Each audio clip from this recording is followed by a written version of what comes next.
titled The Pitfalls of Kaliyuga. So before we start the class, we will do some kirtan. Jaya Radha Madhava, Jaya Kunja Vihari, Jaya Gopi Jana Vallabha, Jaya Girivaradhari, Jaya Girivaradhari, Yashodanandana Braja Janaranjana, Yashodanandana Braja Janaranjana, Jamuna Tira Vanachari, Jai Radha Madhava, Jaya Kunja Bihari, Jaya Gopi Jana Vallabha, Jaya Girivaradhari, Jaya Girivaradhari, Yashodanandana Braja Janaranjana, Yashodanandana Braja Janaranjana, Jamuna Tira Vanachari, Hare Krishna, Krishna Krishna, Hare Hare, Hare Rama, Rama Rama, Hare Hare, Hare Krishna, Krishna Krishna, Hare Hare, Hare Rama, Rama Rama, Hare Hare, Hare Krishna, Krishna Krishna, Hare Hare, Hare Rama, Rama Rama, Hare Hare, Hare Krishna, Krishna Krishna, Hare Hare, Hare Rama, Rama Rama, Hare Hare, Hare Krishna, Krishna Krishna, Hare Hare, Hare Rama, Rama Rama, Hare Hare, Hare Krishna, Krishna Krishna, Hare Hare, Hare Rama, Rama Rama, Hare Hare, Hare Krishna, Krishna Krishna, Hare Hare, Hare Rama, Rama Rama, Hare Hare, Jaya Radha Radhanath Radha Radhanath Radhe, Jaya Radha Shama Sundar Radha Shama Sundar Radhe, Jai Radha Madhava Radha Madhava Radhe, Jai Jai Prabhupada Prabhupada, Jai Jai Prabhupada. Srila Prabhupada ki Jai. Go Premanande, Hari Hari Bo. Om Jnana Timirandhasya Gyananjana Shalakaya चक्षुर्मिलितं येन तस्मै श्रीगुरवे नमः। श्रीचैतन्यमनोभीष्टं स्थापितं येन भूतले स्वयं रूप कथं माया ददाति स्वपदान्तिकाम्। हे कृष्ण करुणा सिन्धु दीनबन्धु जगत्पते गोपेश गोपिककान्ता राधकान्ता नमोस्तुते। तप्त काञ्चन गौरङ्गी राधे प्रणवनेश्वरी वृषभानुसुते देवी प्रणमामि हरिप्रिये। वंशकल्पतरुभ्यश्च कृपा सिन्धुभ्येव च पतितनं पावनेभ्यो वैष्णवेभ्यो नमो नमः। जय श्री कृष्ण चैतन्य प्रभु नित्यानंद श्री अद्वैत गदाधर शिवासादि गौर भक्त वृंद। हरे कृष्ण कृष्ण कृष्ण हरे हरे, हरे Ram Ram Ram Hare Hare.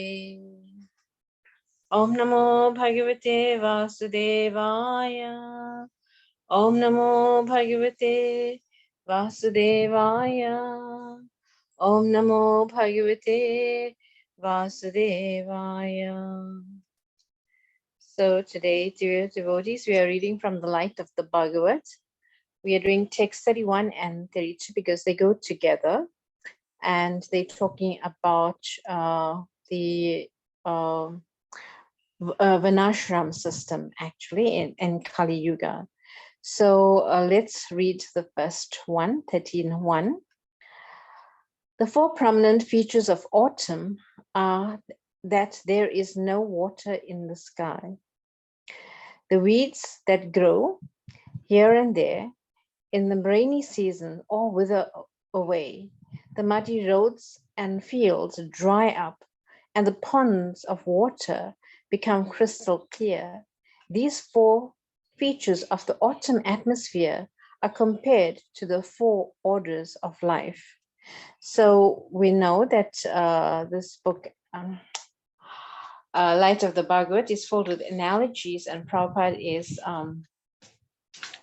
giving the analogies, and he's also giving a commentary on these analogies. So just let's read the commentary for the purport to the first text, 31. In the Varnashram system, the student goes to the ashrama of the master to take lessons from him and serve him, even as a menial servant. The trouble of the student are at once mitigated when he attains transcendental knowledge in terms of his relation with Krishna, the Supreme Personality of Godhead. As the white clouds no longer bear the burden of water in the autumn sky, the student finds that the troubles of drawing water from the master becomes a burdenless job if the student, by the grace of his master, attains to spiritual knowledge. Householders who beget children without restriction, like weeds in the rainy season, become solitary as soon as they attain to the stage of devotional service. The family planning of a godless civilization cannot check weed-like unwanted population. People should learn to check sex life by voluntary restraint. This voluntary restraint is possible when one is dovetailed with the service of the Lord. This is confirmed in the Bhagavad Gita. Vishaya vinivartante niraharshaya dehina rasa varjam raso api asya param drishva nirvartante. The embodied soul may be restricted from sense enjoyment, though the taste of sense objects remain, but ceasing such engagement by experiencing a higher taste, he is fixed in consciousness. This is Bhagavad Gita 2:59. Well-situated devotees of the Lord refrain from materialistic sense enjoyment, for they are attached to the beauty of transcendence. Forcibly restrained by regulative family planning or similar artificial means cannot work very long. One must be attracted to the transcendence. One can give up the inferior quality of enjoyment as soon as one receives the superior quality of spiritual enjoyment. So, family planning is successful when one is engaged in the culture of the human spirit. The Vanaprasthas or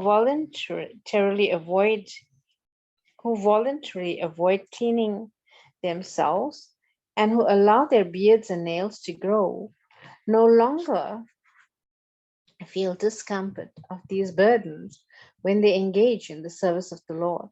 And above all, the mendicants who take a vow to refrain from sex life no longer feel sexual urges when fixed in the transcendental service of the Lord. Therefore, in all four spiritual orders, the four grades of social life, devotional service to the Lord is essential. Without this relationship, all the regulative principles of Varna and Ashrama become burdensome duties, as they have in the Kaliyuga. When the regulative principles have no aim, the Varnas becomes a caste system and the ashrams become a business of various shopkeepers. All these anomalies of the present social system can be transformed only by cultivation of the human spirit in devotional service to the Lord. So this is quite a powerful purport, and we'll just try to say something about this. So the next 32 is actually speaking about the ashrams, and here we in this 31 is speaking about the varnas, the householders specifically, and and student life, the brahmacharis basically. So when one should restrict their senses by following Vinashram system, right? But we see in today's day and age, this is not prevalent because there's no social orders, right? And everybody is doing their own thing. And so in this way, everything is degraded, right? Previously, the student would go to the ashram of the guru and learn spiritual knowledge, stay there, and go out begging for alms and doing menial service like picking up wood for cooking and assisting wherever he can, right, in cleaning the ashram like that. So, but we see in this way he is regulated and he develops the sense of humility, when he does menial tasks for the spiritual master, right? Like we see in the case of Krishna, he was sent to the Gurukul of Sandipani Muni, although he was the supreme personality of Godhead. So why is this so? Because he is setting an example for us, that we actually need to do this and learn from the spiritual master. And when children are like 5 years old, they are sent to the Gurukul of the spiritual master.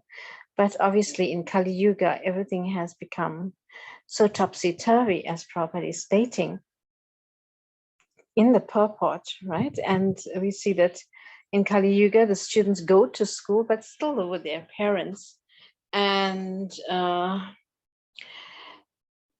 Prabhupada called, these institutions the slaughterhouse of education, because they're not teaching the children values, but they're teaching them how to enjoy sense gratification, how to achieve sense gratification.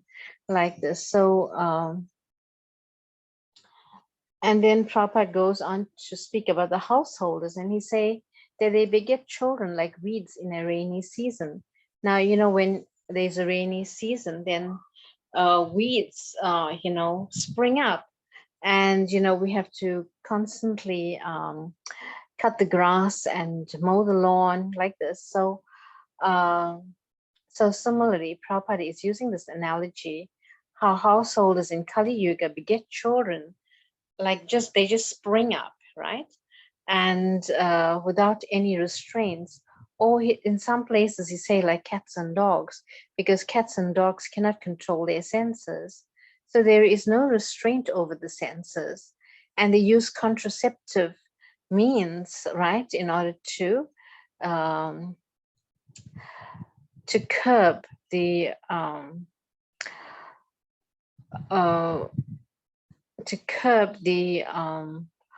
what should I say, to curb the process of begetting children. So in this way, we see that it is godless civilization. And Prabhupada speaks about family planning and how to become attached to the transcendence. In many purports, Srila Prabhupada speak about dovetailing our activities in Krishna consciousness. So we do everything to please the Lord. In this way, we make advancement in Krishna consciousness. So he says, when householders, when they take to the process of devotional service, then they use everything in the service of Krishna. And in this way, they don't become attached to their possessions, and they practice detachment in this way because they know that everything belongs to Krishna, and whatever is given to them is being used for the service of the Lord. So in this way, they become detached, and they become, in one sense, they are renounced because they, restrain their senses. They practice brahmachari life even as grihastas. So, and not like hogs, dogs, asses, and camels who, don't restrain themselves. And, we know, like, the animals, they have no sense of restraining their senses. So in this way, Prabhupada speaks that everything, we should use for the service of the Lord. And in text 32, Prabhupada speaks about the Vanaprastha and the Sannyas orders. And he says that, we'll just read text 32 now. The beautiful white clouds, free from all burdens of water distribution, float in mid-air like mendicants freed from all family responsibilities. So in the purport, Prabhupada says, as long as one is attached to so-called responsibilities of family burdens, he is always full of cares and anxiety about meeting his family expenses. The 4 orders of social life, as designed in the Varnashram system, are very scientific and cooperative. In the student life, one is taught the primary principles of the human form of life. One who enters the householder's life can execute the duties of a family man because he has already trained for this job in the brahmachari ashram. And after 50 years of age, the householder retires from family life and prepares for life of sannyas. The householder is duty bound to maintain the family members of all 3 of the other ashrams, namely the brahmacharis, the vanaprastha, the sannyasis, and sannyasis. In this way, every member of society was given a chance to retire for higher order of spiritual culture, and the householders neglected no one. The brahmacharis, vanaprasthas, and sannyasis all curtailed their necessity to minimize, and therefore no one would begrudge maintaining them in the bare necessities of life. In Kali Yuga, however, the entire system has gone topsy-turvy. The students live in luxury at the expense of the father or father-in-law, When the educated, indulgent student becomes a householder by strength of university degrees, he requires money by all means for all kinds of bodily comforts, and therefore he cannot spare even a penny for the so-called vanaprasthas and sannyasis. The vanaprasthas and the sannyasis nowadays are those who were unsuccessful in family life. Thus, the so-called sannyasis try to conduct another home in the name of sannyas ashram and glide down into all sorts of luxury and expense of others, at the expense of others.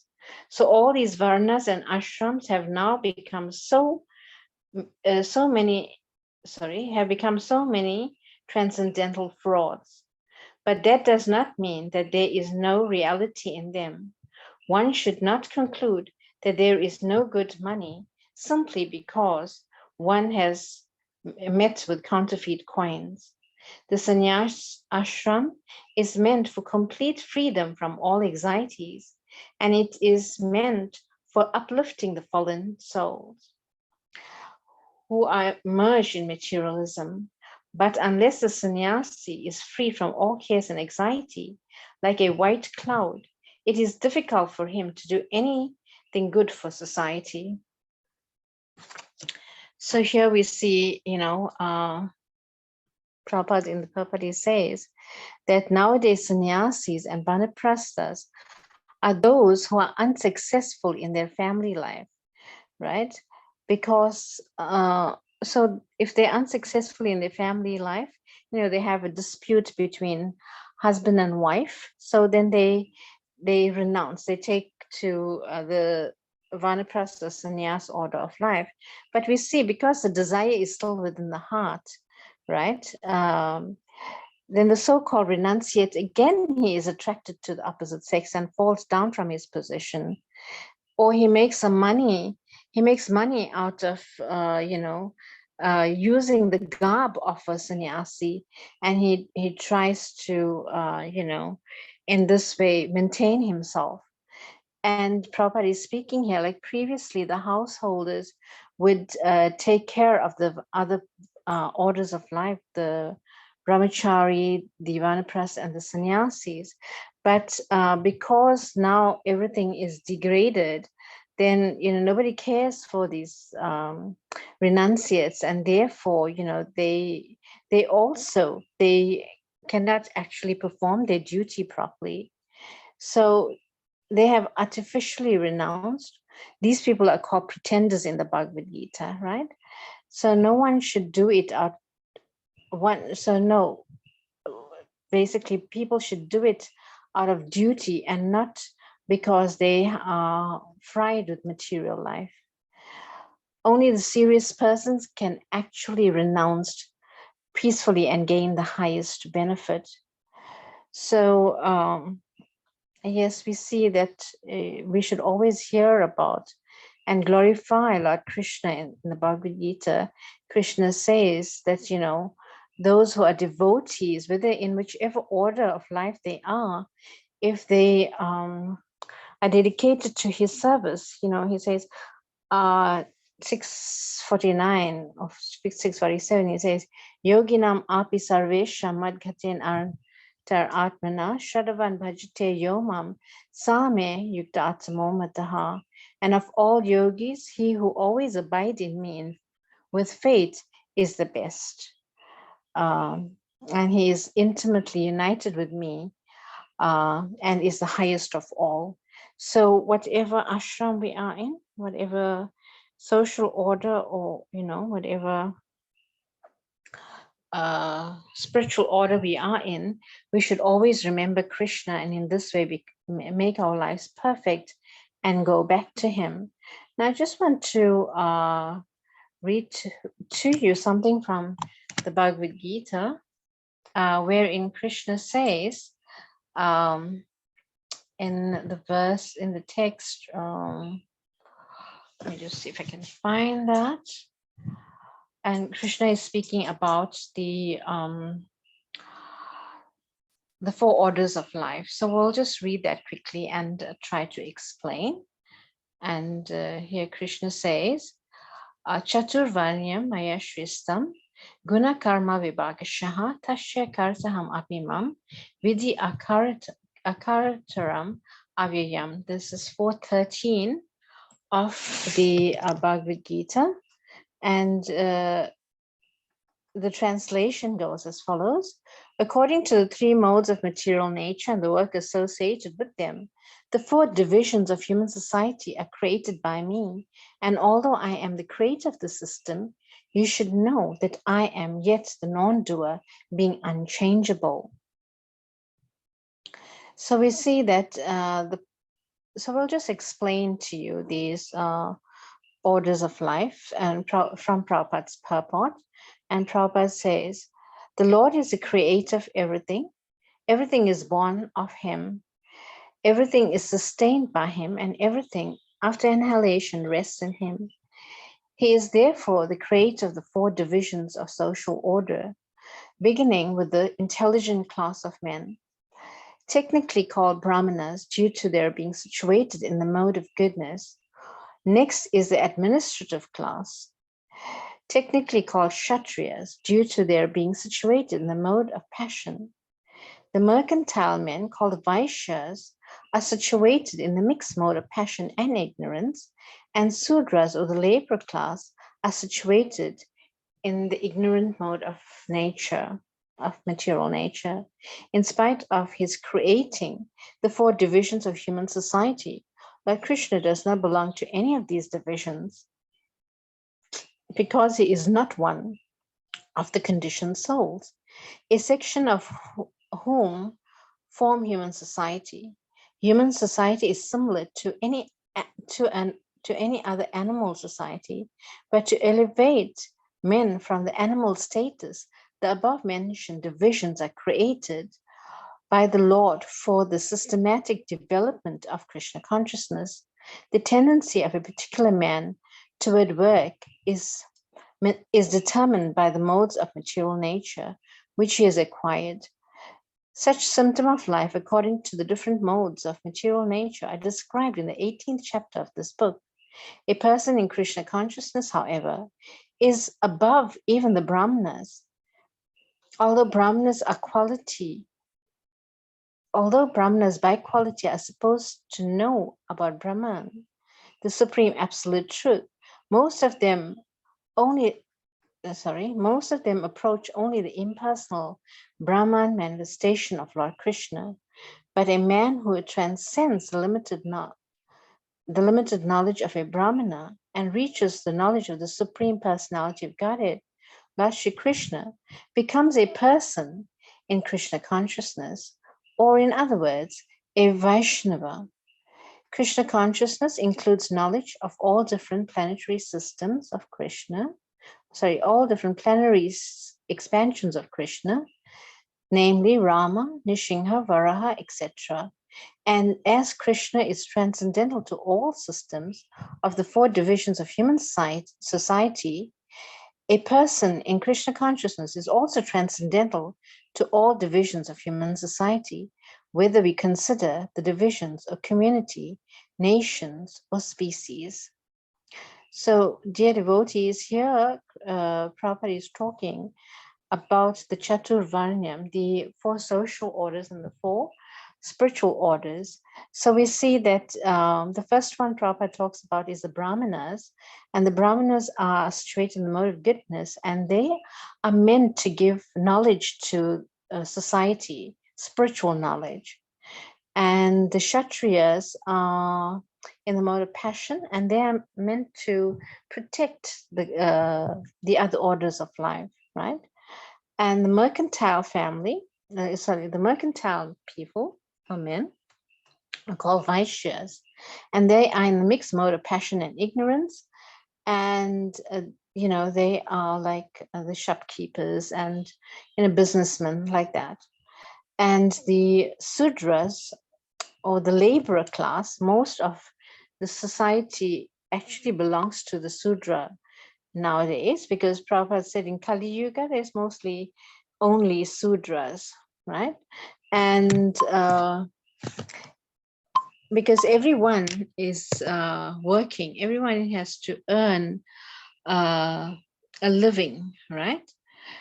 Everyone has to earn a living and they have to work. So everyone falls in the category of Sudra. So in this way, uh, the Sudras are in the mode of ignorance. But when one takes to spiritual life, to being Krishna conscious, then he is even above the mode of goodness. He's situated on the transcendental mode, right? He's situated on the Sudasattva platform. And in this way, he is a Vaishnava because he is dedicating all his activities to Krishna. So, so basically, these divisions are created in order to take one out of animalistic life. So animals, what do? Eat, sleep, mate, and defend. And they have a lower intelligence and they cannot, with higher intelligence, you can understand God, you can inquire about the absolute truth. But in animal species, you cannot do that. So, so therefore, Krishna has created the system of varnashrama, where people are in different categories, and you will see it, even in today's society, you will see people, one can determine a person by his quality and how he works, right? And how he behaves. So that will actually classify a person in certain category, not that he is born a Brahmana or a Kshatriya or a Vaishya or Sudra. He is determined by the quality of work. So those who impart spiritual knowledge are Brahminical, or even those who worship the deity are Brahminical because they have to have the second initiation in order to perform deity worship, right? So, and actually one is above even the Brahmanas because he is situated at the transcendental level of a Vaishnava. So Vaishnava is actually a very rare and very great position. And we as practicing devotees, we should take this into cognizance and, try to acquire the principle, the qualities of a devotee. So in this way, we can, and Prabhupada gave us the system, for actually developing the qualities of a Vaishnava, and that is by the 9 processes of devotional service, here, starting with hearing and chanting, remembering, worshipping the Lord's lotus feet, so on and so forth, right? So we can, in this way, we can become Vaishnavas and transcend even the Kshatriyas. And Prabhupada says that in this Kaliyuga, everything is topsy-turvy in that the householders, there's no system on how to beget children. And there's Varna Sankara in that, children are born out of wedlock, and they just appeared because of sense gratification, and they weren't basically like animals. Children are born like animals today. So in like recently, in the papers you see that like a woman gives birth to 6 children. How is this possible? Previously this wasn't heard of. you know uh you know like dogs would give birth to 6 puppies at one time, right? But this wasn't heard of previously. So if we see that Kali Yuga has progressed so much that the human race is becoming more like very animalistic. So previously, or in Vaishnav circles, basically before we beget children, we have to pray to the Lord to send, uh, a soul into the womb, a pious soul into the womb of the mother. And there's some samskaras that one performs in that,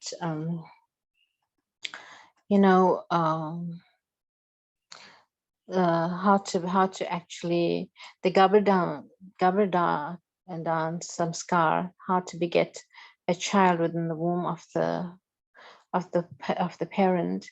So this is carried out, and then there's the various samskaras or impressions that one actually performs, so that one actually gets a good soul that comes within the womb of the mother, and the child actually becomes a devotee, right? So we see in the story of how Hiranyakashipu and Hiranyaksha were born, that they were born demons, right? And Diti, she actually conceived her children when the time was not right, and in this way she was overcome by passion, and she actually begot demons within her womb. So it is described that when the sun is setting, that's a very like inauspicious time, in that like the sun is just setting and darkness is actually enveloping. So in this way we attract demons into our wombs. So anyway, I won't go into detail about that, but yeah, so there is a system that one actually beget children. Firstly, you have to be married, right? And marriage is carried out in a Vedic way, so that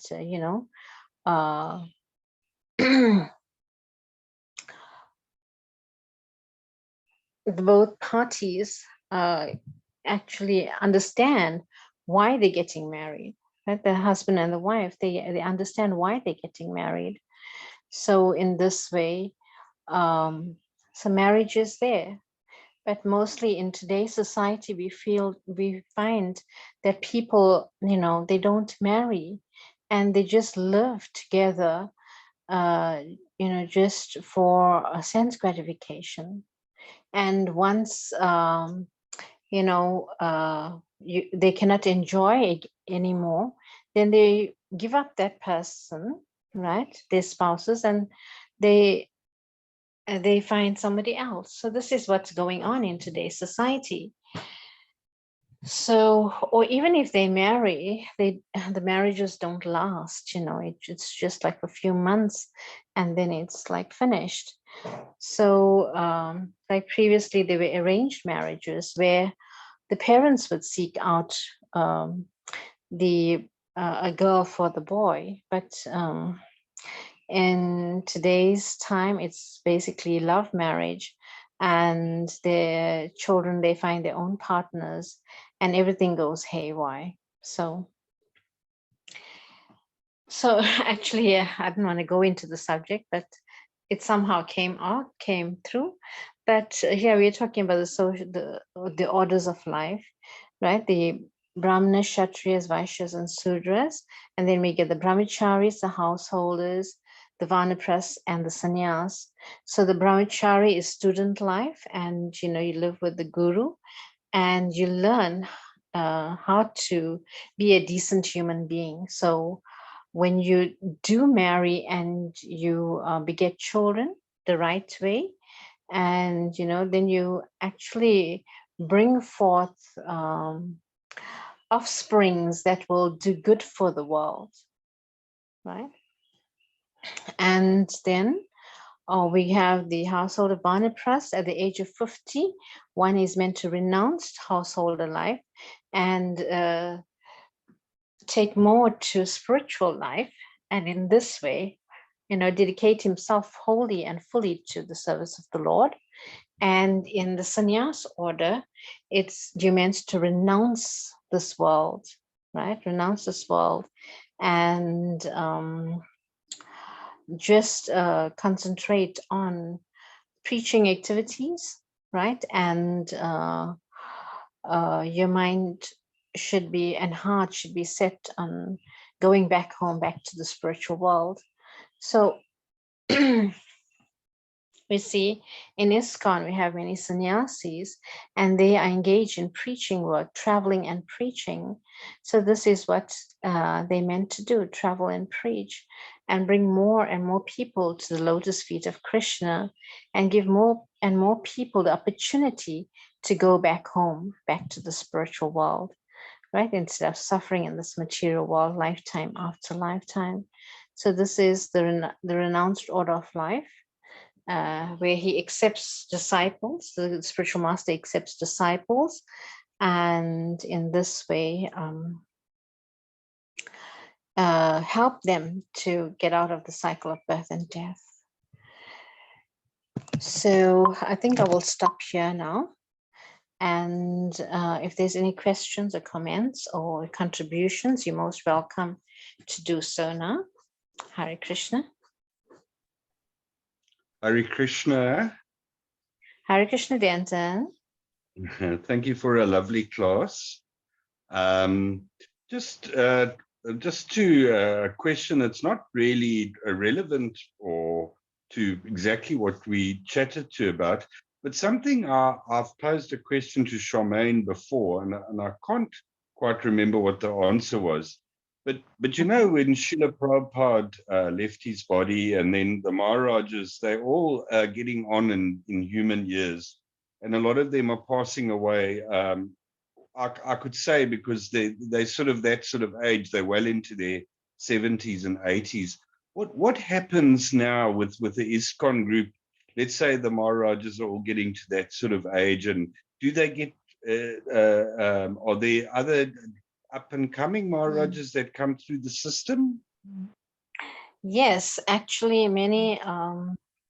See, like when before Kadam Kanan Swami left, and he knew he was going to leave, so he initiated one of his disciples into the sannyas order of life. So Keshava, right? Swayam Bhagavan Keshava Swami. So in this way, many gurus are also, initiating their devotees into, giving them sannyas. Right? Although they may not even be at the age of 50, but because they have been practicing brahmachari life throughout their life, they are like celibate, and have been practicing throughout their life. So they qualify to actually take to the renounced order of life. So yes, so this is what they are doing, and in order to push this movement forward, so and not well, you don't even need to be a sannyasi to actually preach about the glories of the Lord. You can even be a Mataji like myself, right? And we can engage in preaching. Yeah. So yeah, but this is there, the social orders and the spiritual orders are there. Right. Hare Krishna, thank you for that answer. Hare Krishna. Anything else, Shami? Hare Krishna, thank you for a nice, wonderful class. No, I'm okay. Thanks. Okay, Hare Krishna. Anyone else? Kajuta Mataji? Hare Krishna, thank you very much, Mataji, for a very wonderful class. I have one question. If a child is born in a devotee's family, can we understand that Krishna sent to us a senior devotee and we have to teach from them and to pay obeisances to them? because like in my case, they took devotional service like something natural, and they understand very, very quickly Shastras. And what is something challenging for me, like verses, to memorize and to recite them, they in 10 minutes can recite, and of course laughing of me. And in spite of this, I must pay obeisances to them. Yes.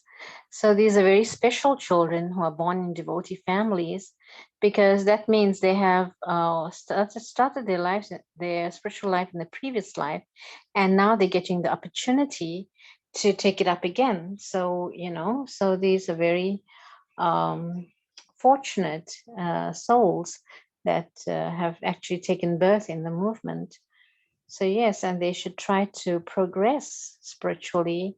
We find that some devotee children, they stray away from devotional service. They want to engage in sense gratification, right? But the parents should train them from little, from small, how to become a devotee. So in this way, they carry on their they start from where they left off in their previous lives.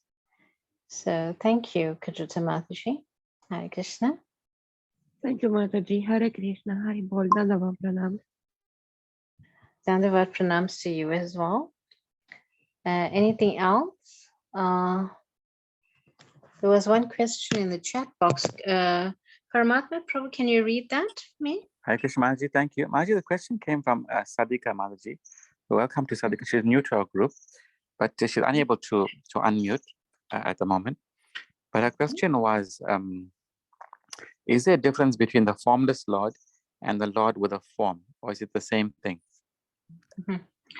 Yeah, so actually there is no such thing as the formless Lord, because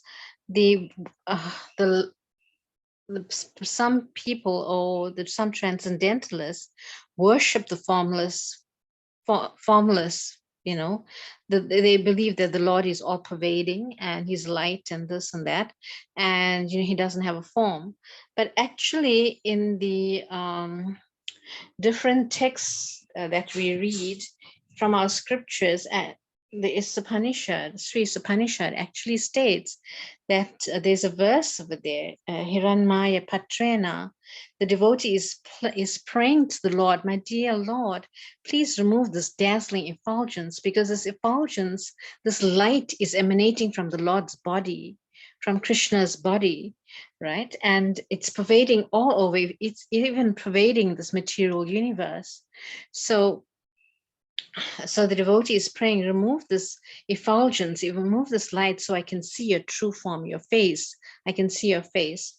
So yes, some transcendentalists, they worship this light that's emanating from Krishna's body, and they achieve going to the Brahmajyoti. It's called the Brahmajyoti, right? When they cannot live there for very long, because once their piety is exhausted, then they have to fall back to this material world, to this earthly planet, and start all over again. So what is the use of going to the Brahmajyoti, or the light, the effulgence of the Lord? We need to go into the planet of the Lord. So how we do that is by practicing devotional service, and we'll be able to meet Krishna face to face and engage with him. Like now we're practicing devotional service. So all the things that we are doing now, all the devotional activities we are doing now, we are practicing, it's in practice. When we go there, we'll attain spiritual perfection, and we'll able to communicate with Krishna face to face, and do all the things that we are doing now to his deity form, do it in person in the spiritual world.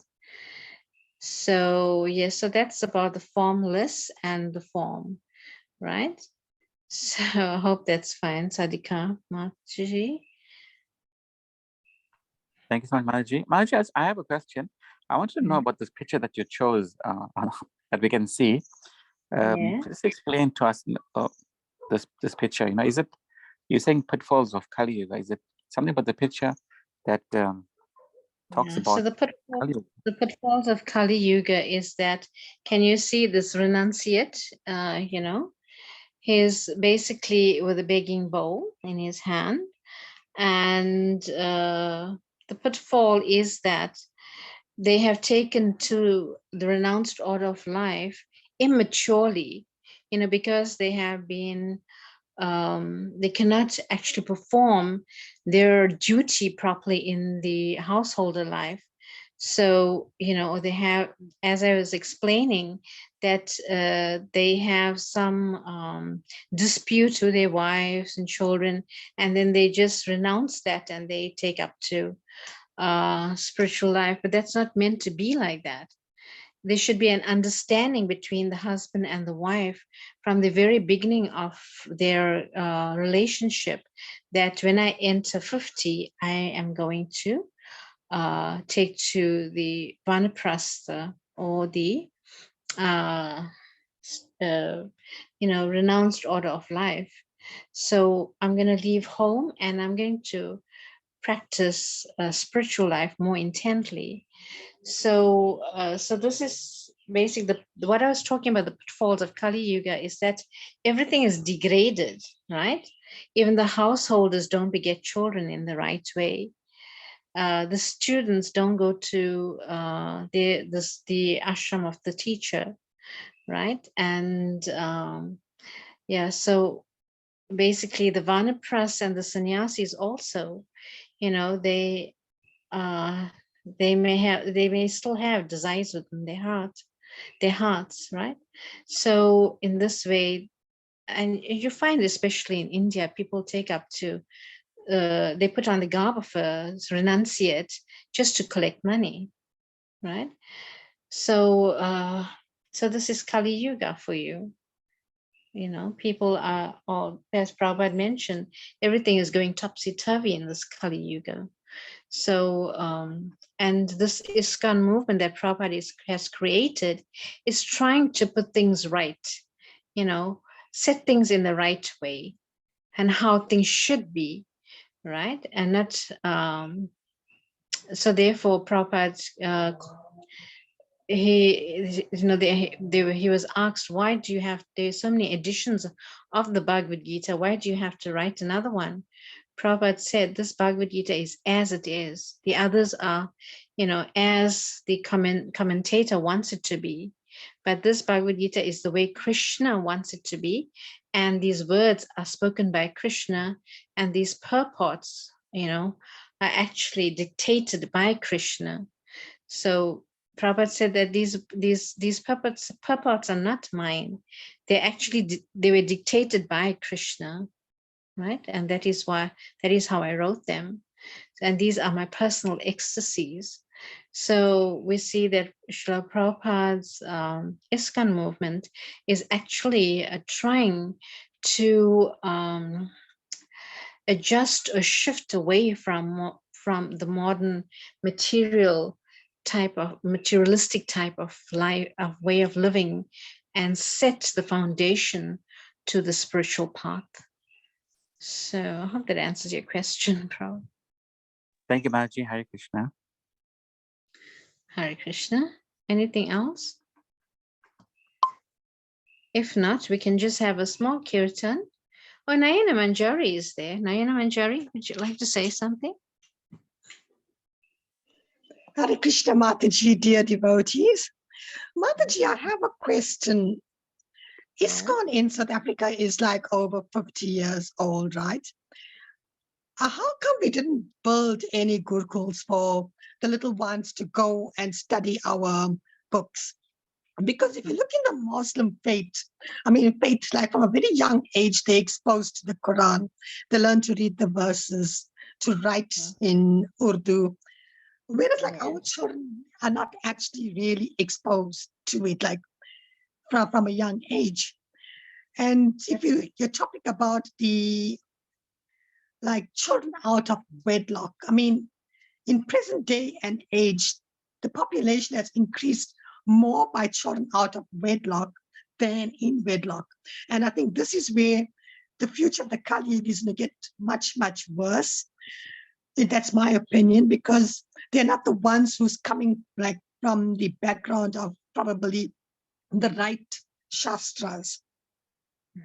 And they actually at their own mercy, they're doing their own things, living for sense gratification. What is your take on that, Mataji? So your question is loaded, first of all, about the Gurukul. Actually, the onus is upon the householders to form, because they have the money and they should actually, we actually had a school that was sponsored to us, and they said that we could use it to have like an ISKCON school, but the householders did not come up and actually put that into motion. So, how much can the temple do? We have so many departments here and we have to run so many things, right? And especially the preaching activities and all of that. So it was left upon, the householders to actually get together and do something. And even recently in one of the classes, I'm not sure who gave the class, and they actually urged the householders to come forth and to form this Gurukul or this school that's for devotees, so this Smriti Krishna Prabhu was looking into that, and yeah, anyway, I think he mentioned it in his class that the householders should actually get together and come together and form something like this. So, and the other thing about the children are born out of wedlock, yes, that's there, but what can be done? We as preachers, we have to push on this movement for people to come to that understanding that this is not the way one begets a child. And in the Srimad Bhagavatam, this is very elaborately explained by Kapila Dev to his mother Devahuti, about, or in the fourth chapter, fourth canto actually, about the conception of a child and all of these things. So yeah, so unless we propagate this movement and bring people to understanding, like how our lives have been changed, and now we have this understanding, so we need to give it out to others so that they get the understanding, of how one is actually meant to regulate their lives, and not beget children like cats and dogs, like animals. So this is a very tall order, and Srila Prabhupada has actually come to the West to give us this, although we are born of Indian families, in the Vedic way, but still, people are becoming so degraded that they are moving away from their culture. So what to do? We as devotees now, we need to go out there and we need to preach and spread, give out Srila Prabhupada's books so people can understand, read and understand, and come to the temple and associate with devotees and gain this knowledge. So thank you very much for your question, Nayana Manjari. Thank you, Mataji. Haribol. Haribol. I hope I answered your question. You did, Mataji. You actually did very, very well. Thank you very much, Mataji. I just needed your perspective on it, and it makes sense as well. Thank you very much, Mataji. Haribol. Rianta, would you like to say something? Hi, Krishna Mataji. Hare Krishna. No questions from me, but lovely class. Thank you so much. Hare Krishna. Hare Okay, Krishna. so we'll close with the kirtan. We close with the kirtan now. This is a short kirtan. Hare Krishna, Krishna Krishna, Hare Hare, Hare Rama, Rama Rama, Hare Hare, Hare Krishna, Krishna Krishna, Hare Hare, Hare Rama, Rama Rama, Hare Hare, Hare Krishna, Krishna Krishna, Hare Hare, Hare Rama, Rama Rama, Hare Hare, Hare Krishna, Krishna Krishna, Hare Hare,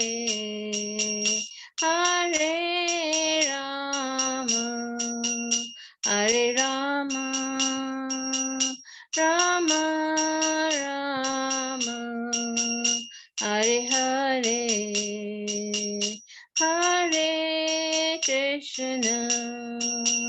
Hare Krishna, Krishna Krishna, Hare Hare, Hare Rama, Rama Rama, Hare Hare, Hare Krishna, Krishna Krishna, Hare Hare,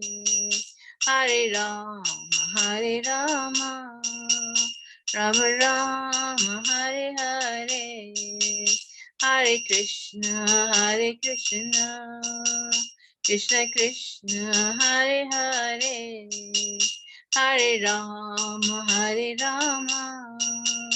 Rama Rama, Hare Hare, Hare Krishna, Krishna Krishna, Hare Hare, Hare Rama, Rama Rama, Hare Hare, Jai Radha Radhanate, Radhe, Jai Giri Govardhan, Giri Govardhan, Jai Giri Govardhan, Jaya Prabhupada, Jaya Prabhupada, Nitai Gaura Hari Bol, Nitai Gaura Hari Bol. Srila Prabhupada ki jai. Do Premanande, Hari Bol. Hare Krishna, everyone. Hare Krishna, Mataji. Thank you, Maharaj. Hare Krishna. Hare Krishna. Hare Krishna, dear devotees, and the pronouns to all.